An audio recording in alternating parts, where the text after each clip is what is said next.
శ్రీ గురుభ్యో నమః. గురు బ్రహ్మ గురు విష్ణు గురుదేవ మహేశ్వర గురు సాక్షాత్ పరబ్రహ్మ తస్మై శ్రీ గురవే నమః. సదాశివసమారంభం వ్యాస శంకర మధ్యమాం ఆస్మదాచార్య పర్యంతం వందే గురు పరంపరాం. మా పుణ్యక్షేత్ర దర్శనాలు ఎపిసోడ్ 19 చెప్పుకున్నాం.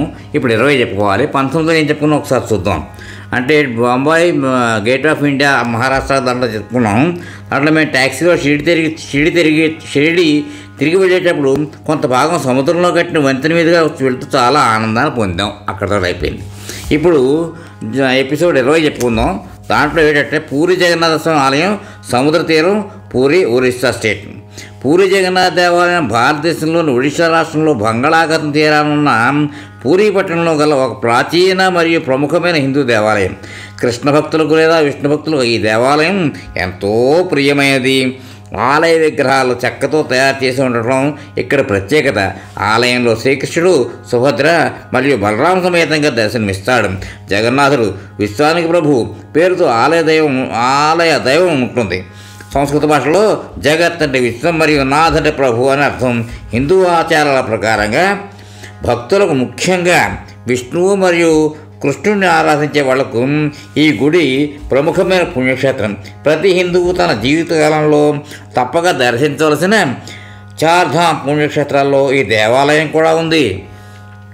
ఈ దేవాలయం ప్రతి ఏటా నిర్వహించే రథయాత్ర లేక రథ ఉత్సవానికి ప్రసిద్ధి చెందింది.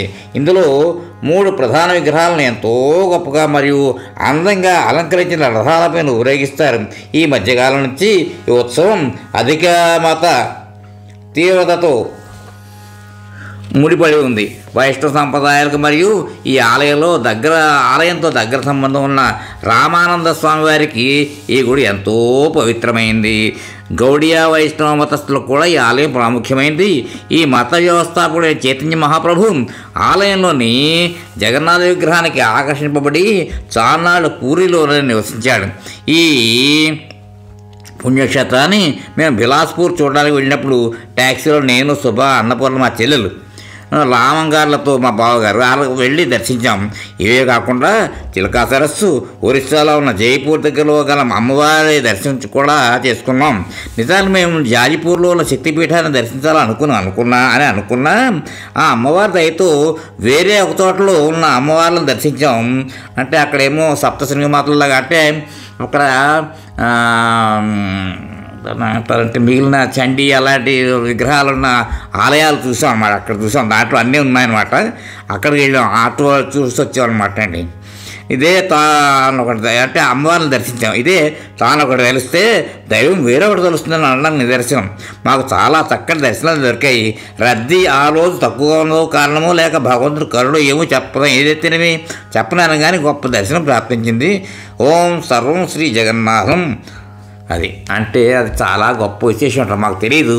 తర్వాత నేను ఇప్పుడు ఇదిగో ఈ దాని ఏమంటాం స్కాంద మహాపురాణం రాస్తుంటే ఇంట్లో చేస్తుంటే ఒక్కొక్కటి చూస్తే అద్భుతం కదా అనుకుంటాం అనమాట. వెళ్ళి దర్శన భాగ్యాలు ముందరే ఇప్పించేసాడు. ఏం తెలియకపోయినా దర్శనం అన్నిసార్లు ఎందుకు చేశాడో దేవుడా అనిపిస్తూ ఉంటుంది. నిజంగాను చదివి ఎంతో ముగ్ధం అయిపోయింది. కానీ అలాంటి క్షేత్ర దర్శనాలు మంచిది ఉపయోగపడతాయి. మనం వెళ్ళి చూస్తే చాలు. అది మహా పుణ్యక్షేత్రమే, కానీ సముద్ర తీరంలో ఉంది అది. అక్కడ అంతర్వేదలాగో ఇక్కడ ఇది కూడా చాలా అద్భుతంగా ఉంటుంది నా దృష్టిలో. నేను చూసుకొచ్చాను కాబట్టి చెప్తున్నాను. సర్వం శ్రీ పరమేశ్వరార్పణమస్తు. ఇంకా నెక్స్ట్ టాపిక్ ఏంటంటే శ్రీ సూర్య దేవాలయం, పూరి, కోణార్క్, ఒరిస్సా స్టేట్. అంటే చూసిన తర్వాత అక్కడికి వెళ్ళి చూసాను అన్నమాట. కోణార్క్ సూర్య దేవాలయం 13వ శతాబ్దానికి చెందిన శ్రీ సూర్య దేవాలయం. ఒడిశా ఎర్ర ఇసుక రాతితో నిర్మించారు. గంగా వంశానికి చెందిన లాంగుల నరసింహదేవ క్రీస్తు 1236-1224 నిర్మించాడు. ఈ రాజా లాంగుల నరసింహదేవుడు రాజా అనంగభీముని కుమారుడు. సూర్యభక్తుడు. ఈ మందిరము ఎత్తు 230 అడుగులు. ఈ నిర్మాణంకు విచిత్రమైన పౌరాణిక కథ కూడా ఉంది. దీనినే మైత్రేయవనం అని అందరూ. ఉత్కళంలో ఇదే పద్మక్షేత్రం. సూర్యభగవానుడికి ఇక్కడే ఉపాసన జరిగేది. అది ఎట్లనగా శ్రీకృష్ణ కుమారుడు సాంబుడు ఒకనాడు నీళ్ళరేవులో అభ్యంగన స్నానం చేస్తూ స్త్రీలను చూశాడని తండ్రి అతన్ని శపించానట. తండ్రి శాపం వల్ల సాంబుడు కుష్ఠరోగి పీడితుడై ఈ మైత్రేయవనంలో చంద్రభాగా తీరాన సూర్యారాధన చేసి రోగ విముక్తుడు అయ్యాట. ఆ పవిత్రతను బట్టి సాంబుడు సూర్యప్రతిమను స్థాపించి ఈ మందిరాన్ని కట్టించాట. మరొక విచిత్రం పద్మపురాణంలో ఉంది. స్వయంగా సూర్యభగవానుడే ఇతడు తపస్సు చేశాడని, అందుకే ఈ మందిరానికి పవిత్రత కలిగిందని అంటారు. ఒడిస్సాలోని పుణ్యక్షేత్రాల్లో శంఖక్షేత్రం అంటే పూరి, చక్రక్షేత్రం అంటే భువనేశ్వరం, గదాక్షేత్రం అంటే జాజిపూరు, ఈ పద్మక్షేత్రం ప్రసిద్ధమైనవి. ఈ క్షేత్రం హిందువులకు అత్యంత పవిత్రమైనది. ఇచ్చోటనే భక్త కబీర్ దాసుడు సమాధి ఉండనని ఆ అబుల్ ఫజల్ యొక్క ఆయని అక్బరీ చెబుతోంది. దీనిని నల్ల పగోడా అని కూడా అంటారు. దీనిని యునెస్కో వారి ప్రపంచ వారసత్వ ప్రదేశంగా ప్రకటించారు.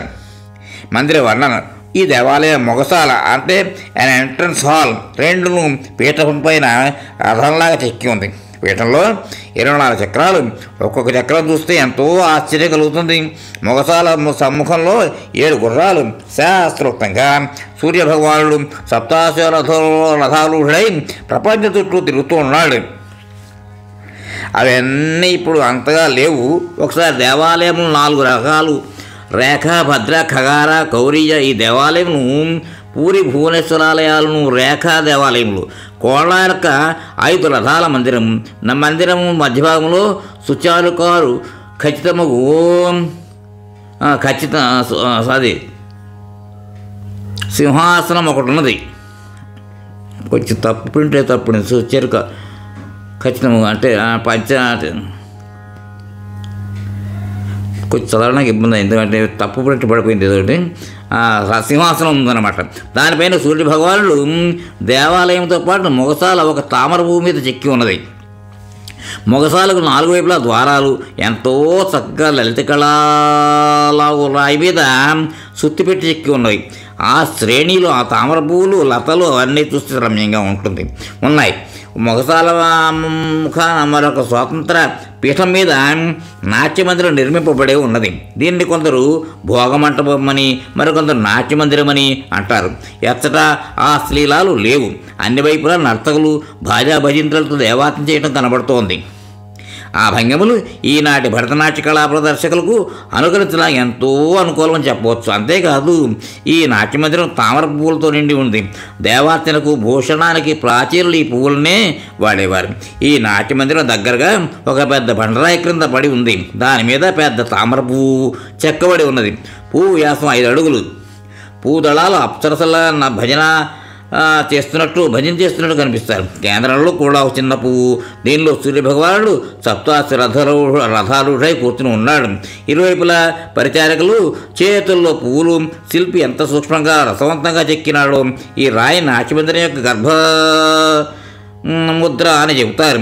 మొగసాలకు ఉత్తరం వైపుగా ఉన్న 2 ఏనుగు విగ్రహాలు ఉన్నాయి. అవి నిజంగా ఏనుగులా అన్నట్టు చెక్కారు. ఏనుగు పొడవు 9 అడుగులు, 9 అడుగులు, వెడల్పు 5 అడుగులు, ఎత్తు 9 అడుగులు. మొగసాలకు దక్షిణ వైపు విరాట్ స్వరూపంతో 2 గుర్రాలు ఉండేవి. ఇప్పుడు అవి లేవు. వాటి వీరావేశం, ఉన్మత్త భావాలు చూస్తే దర్శకులకు భయపడేవారట. వీటి పొడవు 10 అడుగులు, వెడల్పు 6 అడుగులు. కోణార్కుల పెద్ద దేవాలయపు సమ్ముఖంలో అరుణ స్తంభం ఉండేది. దాన్ని మహారాష్ట్రులు పూరికి తీసుకుపోయి పూరీ సింహద్వారం ముందు స్థాపించి ఉన్నారు. అరుణుడు సూర్యుని రథసారథి. చేతులు జోడించి దేవుని ధ్యానిస్తున్నట్టు ఉంది. ఈ క్షేత్రాన్నే ఉల్లేఖిస్తూ శివాజీ కానంలో భువనేశ్వరం ఉత్కల్ దేశం దేవతా ప్రియనికేతన అని శంకు పూరించాడు. ఇక్కడ గల రామ చండీ మందిరం కోణార్క అధిష్టాత్రి దేవీ మందిరం మరియు దీనినే కొందరు బుద్ధుని తల్లికు మాయాదేవి మందిరం అని అంటారు. దీనిలోని ప్రతిమ ఇప్పుడు దేవాలయం దగ్గరగా ఉన్న లియాఖియా అను గ్రామం ఉంది.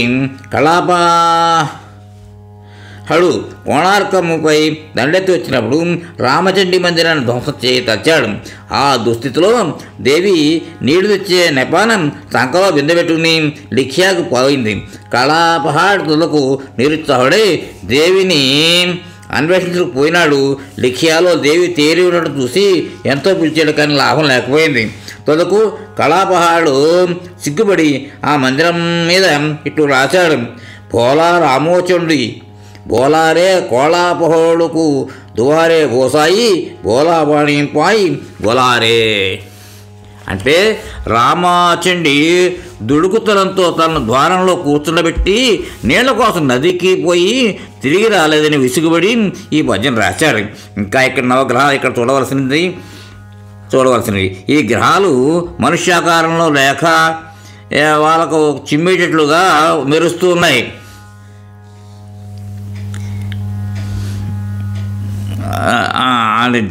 మెరుస్తూ ఉన్నాయి. తలలపై ముకుటం పద్మాసనం వేసినట్టు చెక్కబడి ఉన్నాయి.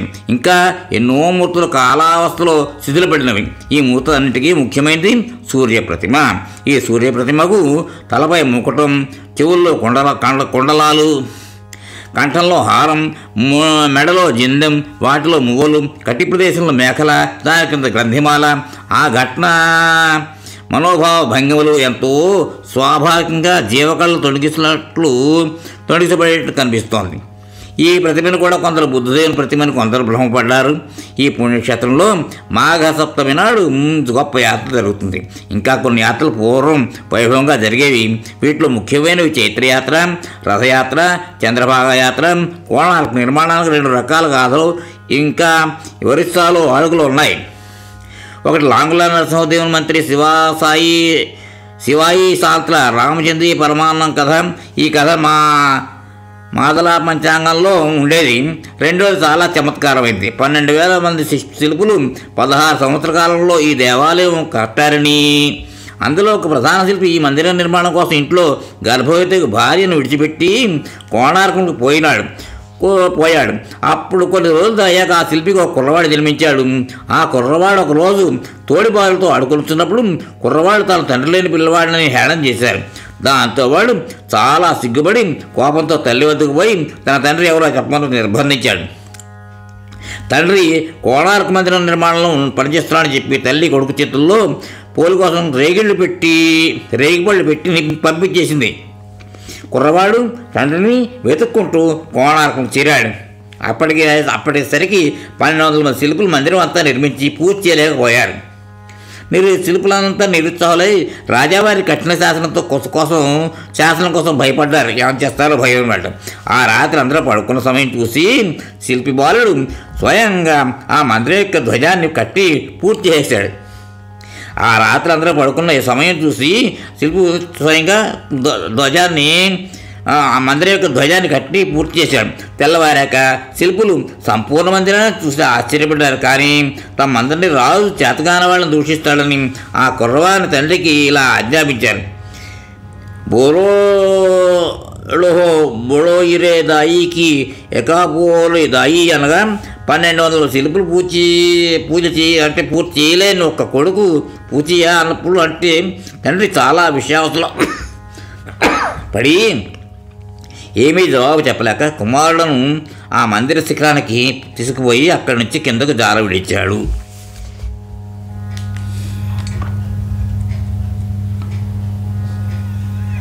ఈ ఎపిసోడ్ ఇక్కడ విరామిద్దాం.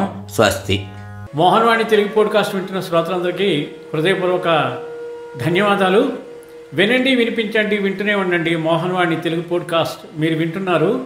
మోహన్వాణి. మా కార్యక్రమాలు మీకు నచ్చితే ఇప్పటివరకు మా ఛానల్కి సబ్స్క్రైబ్ చేసుకోకపోతే వెంటనే ఈ క్షణమే సబ్స్క్రైబ్ చేసుకుని ఆ పక్కనుండే బెల్ బటన్ని మ్రోగించి అందరికీ షేర్ చేసి మీ విలువైన కామెంట్ను కూడా చేసి మమ్మల్ని ప్రోత్సహిస్తారని కోరుతున్నాను.